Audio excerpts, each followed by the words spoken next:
My son-in-law had stopped looking me in the eye weeks ago. Then, over Sunday dinner, his wife said something that made the whole table go still. And before I could answer, my own son stood up. The smell of seared salmon and dill filled Priya and Marcus's kitchen. All warm wood and pendant lighting. In the hills above their suburb outside Portland, I set down the salad bowl I'd tossed and smoothed my blouse. At 67, after 28 years. Running the accounts department of a mid-sized construction firm, I had built a career on noticing what didn't add up. Since my knee surgery 5 months earlier, I'd been living in the converted studio above their garage, and in that time, I had reorganized their pantry, done the family's laundry, and driven my granddaughter Elena, age 8, to and from ballet 3 times a week. Marcus sat at the far end of the table, scrolling through something on his phone, his tie still knotted from work. Priya moved between the stove and the island with brisk, irritated energy, the kind she always carried after a bad day at the clinic. When I reached over to plate the asparagus, she took the tongs from my hand without a word. I like to do this part myself, Diane. Her voice was flat, final. I was only trying to help before it got cold.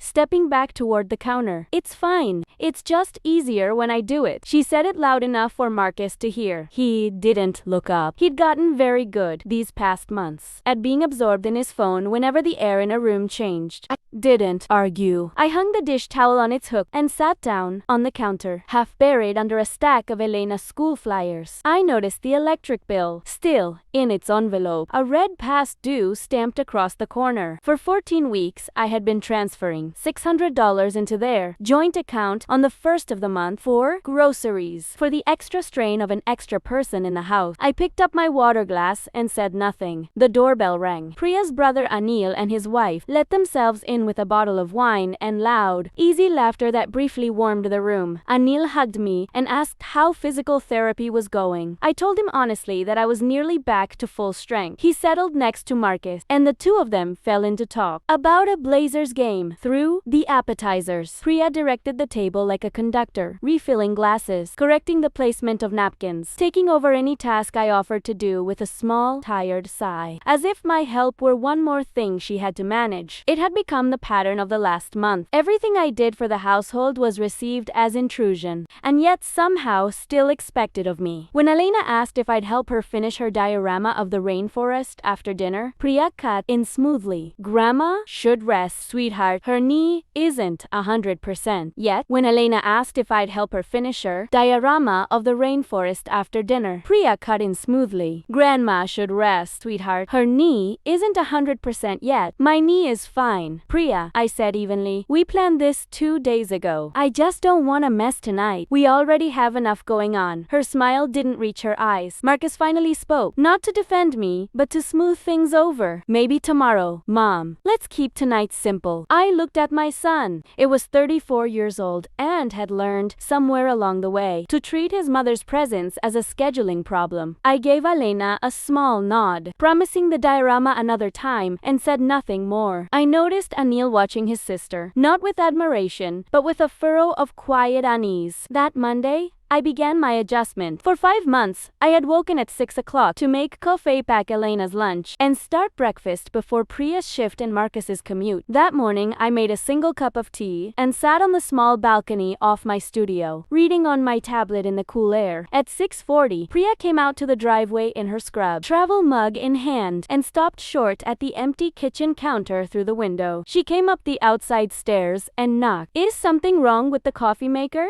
Nothing's wrong with it, I said. I only needed the 1 cup this morning. I have a 7:30 surgical consult. Marcus doesn't get up until 6:45, and Elena still needs her lunch. The turkey and bread are in the fridge. Primera Said gently. I have a volunteer orientation at the senior center this morning. Marcus came downstairs a few minutes later to find his wife slicing bread with short, frustrated stroke. Mom, aren't you taking Elena today? Not today, I said, gathering my keys. My knee's strong enough now. You'll need to take the morning route back. Both of you! Priya didn't say anything else, but I heard the bread knife hit the cutting board harder than it needed to. By Thursday, the cracks were showing. The laundry basket in the hallway overflowed. Elena's ballet bag sat unpacked by the door, 2 days running. Takeout containers piled up faster than the recycling could handle. Marcus looked tired in a new way, caught between his wife's expectations and his own reluctance to pick up a broom. On Friday, I drove to see my financial advisor, Renata, who had managed my late husband's pension for over a decade. She confirmed what I already suspected. My old apartment lease terms were fully clear and my savings still intact because I'd never once touched them for Priya and Marcus's household. Could easily cover a one-bedroom near the river, close to the community garden I used to volunteer at. You could move within the month if you wanted. Diane, Renata said, sliding a folder across the desk. I wanted to be sure my ground was solid first, I told her. Now, I am. When I got back to the house, the mail had piled up on the counter, including a notice for Elena's spring recital fees. I nearly reached for my checkbook out of habit. Then, I stopped, put it back in my purse, and left the notice exactly where Marcus would see it beside his car keys. That night, Priya cooked dinner in silence, setting pans down harder than necessary. When Marcus asked where his gym clothes were, she told him she wasn't his housekeeper. I sat at the table helping Elena with her spelling words, entirely apart from the storm building in the kitchen. They were finally paying the true cost of the household they'd been running. Saturday brought Anil and his wife back for a small barbecue, a birthday for their father. Marcus had spent the afternoon wrestling with a stuck propane valve, a chore that had quietly been mine since I moved in. Priya had spent the morning on video calls, her voice sharp and clipped, drifting down from the office. When the guests arrived, Elena ran to show Anil the diorama we'd finally finished together that week during my free hours. He knelt to admire the tiny paper toucans. Grandma knew exactly where the canopy layer goes, Elena said proudly. Priya walked past, carrying a bowl of chips. Must be nice, having time for arts and crafts while the rest of us work. Their father, seated nearby, looked up sharply. Spending time with your daughter isn't nothing, Priya? I provide for her. Dad, tuition, insurance, all of it, Priya said, moving toward the patio. I came out with a peach cobbler I'd baked with my own groceries. Marcus, sweating over the grill, looked at me with faint accusation. Mom, did you forget to get the propane refilled? I didn't forget, Marcus, I said calmly. I assumed you'd handle it on your way home, the way you used to before I started doing it for you. Priya laughed from the doorway, short and mocking. Of course, can't expect actual help around here. Marcus said nothing, fiddling with the grill knobs. Anil crouched to check the tank himself. This has been empty 3 weeks at least. Marcus, that's on you. I didn't join the argument. I went inside, poured myself iced tea, and on my tablet, submitted an application for a one-bedroom apartment 3 miles away, near the river walk and the garden. The deposit was already sitting in my checking account, waiting. When I came back out, the grill was finally lit. Anil's father told a long story about a fishing trip. Priya stayed apart from the group, checking her phone every few minutes. I sat beside Anil's wife, who leaned in quietly. You look well today, Diane. How are you, really? In that house? I'm doing very well, I told her, and meant it. I finally have clarity. It's a peaceful thing to have. She studied my face, nodded, and squeezed my hand. Dinner moved to the patio table under string lights. Marcus had overcooked the chicken, and Priya sighed loudly with every dry bite. If we had a real outdoor kitchen, this wouldn't keep happening, she said, pushing her plate aside. Marcus, did you call the contractor about the deck? They quoted $28,000, Marcus said, not looking up. We don't have that right now. Not with Elena's tuition. Priya's eyes flicked toward me for half a second before she spoke again. Well, if everyone in this house actually contributed instead of just taking up space, maybe we could. Anil's father stopped chewing. His wife set down her fork. Marcus went red. Priya, Marcus said quietly, let's not do this at the table. Why not? Her voice climbed. We work 60 hours a week between us. We pay for the house, the utilities, everything. And we're still exhausted, still stressed. Because we have to work around someone else's recovery. That's enough. Anil's father said, his voice hard. No, it isn't. Priya's hand swept toward my end of the table. We took her in to help for a few weeks. It's been 5 months of tiptoeing and extra dishes and extra everything. I am so tired of carrying this family.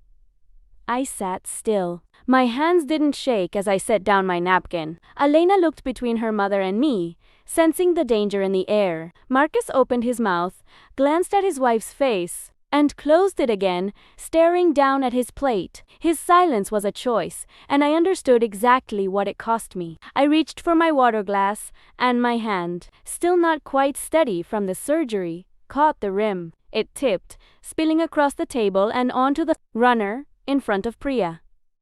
She stood so fast her chair scraped hard against the concrete. "Unbelievable," she said, voice cracking with anger. "I come home every day to a kitchen that isn't mine, a schedule that's ruined. And now this. I am so sick of living like this as a nursing home." The word landed hard in the cool evening air. Elena flinched. Marcus went pale. I looked at Priya without flinching, without giving her the tears she seemed to want. Before anyone could speak, a chair scraped back again, this time deliberately. Anna's father rose to his feet. He looked at no one but his daughter, and his voice, when it came, was low and absolutely unshaking. "You should be ashamed. Dad, you don't understand what it's like." "Be quiet, Priya." His voice cut clean through hers. "Do you have any idea who is sitting at this table? Do you think you built your practice on your own, with no help from anyone?" Priya stood frozen. "When you needed $40,000 to open your clinic 3 years ago, who signed the loan against her own retirement to make sure the bank would take you seriously?" He pointed at me. "Diane never told you, because she wanted you to feel it was yours, alone. And when Marcus's old firm folded and you two nearly lost this house, who quietly covered the gap for 6 months so you'd never have to. Know how close it came." Marcus's head snapped toward me, his face draining of color. "Who has been cooking, cleaning, driving your daughter, and putting money into your account every month while you complain about coffee?" He stepped closer to his daughter. "You are not carrying this family. Priya, you are standing on this woman's shoulders, and you have been kicking at her the whole time." I stood quietly. I walked to Elena, put a hand on her shoulder, and smiled. "Go on inside and read for a bit, sweetheart. Grandma loves you." She nodded and slipped away. I turned to Marcus. "My apartment application was approved this afternoon. The movers come Wednesday. I'll be staying at a hotel tonight." I picked up my purse and keys and didn't wait for the apologies forming behind me. I walked out the front door and closed it firmly. 4 months later, morning light spilled across the wood floors of my 1-bedroom apartment, overlooking the river. Ferns lined my small balcony, and my mornings were entirely my own again. I volunteered twice a week at the community garden, took a watercolor class on Thursdays, and read on my own quiet couch, without managing anyone's chaos but my own. The adjustment hadn't been easy for Marcus and Priya. Without my monthly transfers and my labor, they'd had to hire an after-school program and a cleaning service, and finally, look their actual expenses in the eye. Marcus called often that first month, apologetic and I set a boundary that held lunch with him once a month at a cafe halfway between us, and Elena at my apartment every other Saturday for painting and museum trips. Priya sent a long letter 6 weeks later, admitting her stress had made her cruel and blind to what I'd quietly given them. Anna's father refused to sit at their table again until she meant it. I accepted the apology in writing, but I did not go back. Forgiveness, I've learned, doesn't require handing back your piece. On this particular Saturday, Elena sat at my counter, gluing together a model of the solar system while I poured tea. Marcus would be downstairs at noon, waiting politely in the lobby, exactly as we'd agreed. I looked around my small, sunlit home. I was nobody's leisure to balance, and nobody's burden. I was, for the first time in a long while, entirely my own.